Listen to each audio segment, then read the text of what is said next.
السلام عليكم. لكل اللي بيشوف الفيديو ده دلوقتي يا ريت يكمل معايا الفيديو للاخر، لان الفيديو فيه تفاصيل مهمه جدا. تابعوا معايا الفيديو. الموضوع اللي انا هكلمكم عنه النهارده، الموضوع ده عدى عليه وقت، يمكن يكون عدى عليه شهور، ولكن الحقيقه انا اول مره اسمع بيه.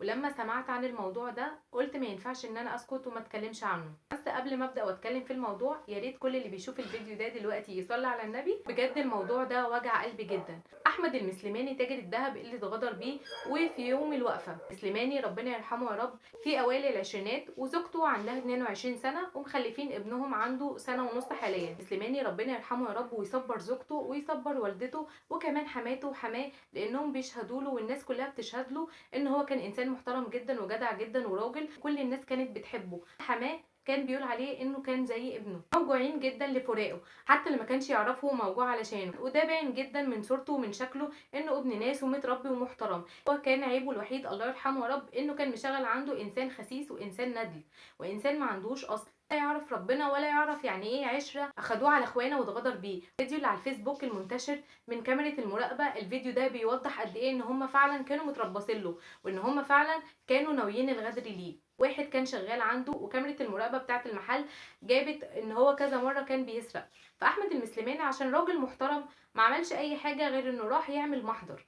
راح علشان يعمل محضر بالسرقه اللي تمت، محضر في الانسان الخسيس اللي كان شغال عنده، واللي هو كان امنه على كل حاجه كانت في المحل، امنه على المحل والذهب اللي في المحل. وفي مثل شعبي كده بيقولك من امنك لن تخونه ولو كنت خاين. كل مره بيشتغل فيها في المحل كان الحقد والحسد والغل والغيره بيشتغلوا في قلبه هو كمان، بدليل ان هو كان بيمد ايده على الذهب اللي كان موجود في المحل وكان بياخدهم ويحطهم في جيبه.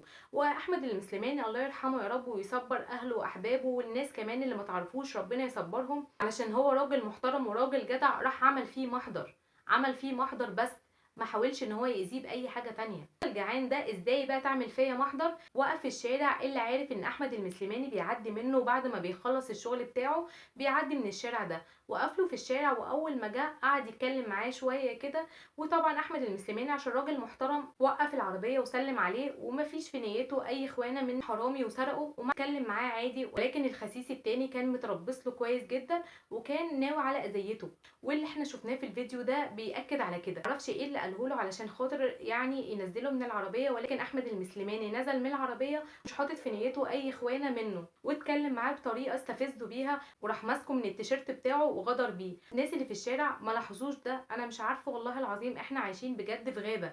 غدر بيه في الشارع، وكان في واحد صاحبه مستنيه، ولما لقاه ان هو غدر بيه راح جاي هو كمان ومكمل عليه. بجد ازاي المنظر ده يعدي علينا كده؟ ده لو مشهد من فيلم احنا هنتأثر وخلاص، هو مشهد، لكن للأسف ده الواقع ودي الحقيقة. بجد كمية وجع وحزن في قلبي غير طبيعية لما شفت الفيديو. حتى اللي كان معاه في العربية حاول يدافع عنه، ولكن للأسف هما الاتنين عليه ما كانش عارف يعمل له أي حاجة. والناس اللي في الشارع برضو كل واحد خايف، كل واحد خايف ياخد خطوه يتاذى. بعد ما ضربوه والضرب كان باين جدا في الفيديو ان هما كانوا ناويين على اذيته، اخدوا بعضهم ومشيوا ولا كانهم عملوا اي حاجه. في الاخر الاتنين دول اخدوا 15 سنه سجن.